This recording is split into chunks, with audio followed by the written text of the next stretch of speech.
யூடியூபரான சவுக்கு சங்கர் சமூக வலைதளங்களில் தொடர்ந்து பல்வேறு அவதூறுகளை பரப்பி சர்ச்சைகளுக்கு பெயர் போனவராக இருக்கிறார்.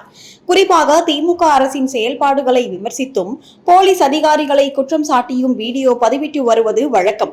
அந்த வகையில் போலீஸ் கமிஷனர் அருண் குறித்து தொடர்ச்சியாக அவதூறு பரப்பியதற்கும், பார் உரிமையாளரிடம் மாமூல் கேட்டு மிரட்டியதற்கும், மேலும் ரெட் அண்ட் ஃபாலோ என்ற திரைப்படம் குறித்து அவதூறு பரப்பும் வகையில் பேசியதாக கூறி அந்த திரைப்படத்தின் தயாரிப்பாளர் ஆயிஷா சாதிக் சவுக்கு சங்கர் அலுவலகம் சென்று விசாரித்த போது வீடியோவை நீக்க வேண்டும் என்றால் 10 லட்சம் பணம் வேண்டும் என்று மிரட்டி தாக்கிய புகாரிலும் தற்போது கைது செய்யப்பட்டிருக்கிறார். ரெட் அண்ட் ஃபாலோ என ஒரு படம். அஜய் வாண்டையார் அவர் போதைப் பொருள் கடத்தல் தொழில் செய்தார். அந்த பணத்தில் தான் இந்த படம் தயாரிக்கப்பட்டது என சவுக்கு சங்கர் தனது வீடியோவில் பேசுகிறார். உடனே அவர் ஆதம்பாக்கம் காவல் நிலையத்தில் புகார் கொடுக்கிறார். அந்த புகாரும் தேனாம்பேட்டை காவல் நிலையத்தில் பார் உரிமையாளர் கொடுத்த புகாரும், 2 புகார்களும் சவுக்கு சங்கரை கைது செய்யலாம் என்கிற உத்தரவோடு காவல்துறை அவரது வீட்டை அணுகுகிறது. தமிழகத்தில் பாரில் நடக்கும் தகராறுகள் அதிகரித்து வந்த சூழ்நிலைகள்,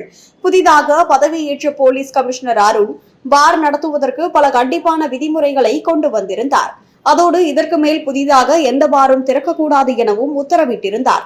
இந்நிலையில் நந்தனம் பகுதியில் புதிதாக பார் ஒன்று திறக்கப்பட்டது. அந்த பாரை விசாரித்து பார்க்கையில் அது 2021ஆம் ஆண்டு லைசன்ஸ் வாங்கி பணம் பற்றாக்குறையால் இதுவரை திறக்கப்படாமல் இருந்த சூழ்நிலைகள் தற்போது அது திறக்கப்பட்டு உள்ளது என தெரிய வந்தது.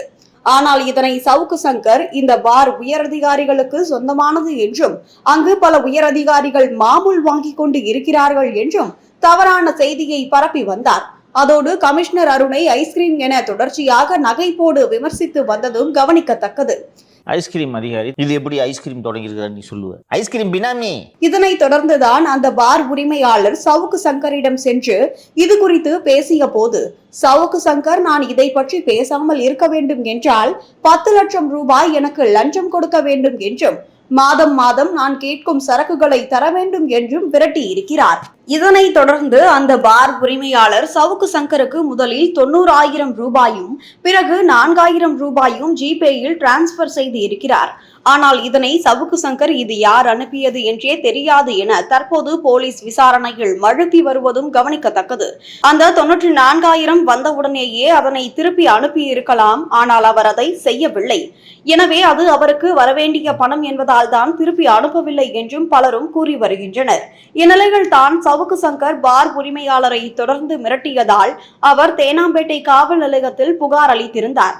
அதன் அடிப்படையில் சவுக்கு சங்கர் தற்போது கைது செய்யப்பட்டு இருக்கிறார். மேலும் இதோடு ரெட் அண்ட் ஃபாலோ என்ற படத்தின் தயாரிப்பாளரான ராதாகிருஷ்ணன் மற்றும் புருஷோத்தமனின் நெருங்கிய நண்பரான அஜய் வாண்டையாரும் தயாரிப்பாளராக பணம் கொடுத்து உதவி இருந்தார். ஆனால் தற்போது அஜய் வாண்டையார் கைது செய்யப்பட்டு இருக்கும் சூழ்நிலைகள் சவுக்கு சங்கர் இந்த படம் போதைப்பொருள் கடத்தல் படத்தின் மூலம் எடுக்கப்பட்ட படம் என்றும் தொடர்ச்சியாக அவதூறு பரப்பி வந்தார். இந்நிலையில் இந்த படத்தின் தயாரிப்பாளரும் ஆதம்பாக்கம் காவல் நிலையத்தில் சவுக்கு சங்கர் மீது புகார் அளித்திருந்தார். அதன் அடிப்படையிலும் தான் சவுக்கு சங்கர் கைது செய்யப்பட்டு இருக்கிறார். காவல்துறை கைது செய்வதற்கு சவுக்கு சங்கர் ஒத்துழைக்காத சூழ்நிலையில் தான் நீதிமன்ற உத்தரவின் பெயரில் போலீசார் தீயணைப்புத்துறை மற்றும் வருவாய்த்துறையினரை அழைத்து சென்று கதவை உடைத்து சவுக்கு சங்கரை கைது செய்திருக்கின்றனர்.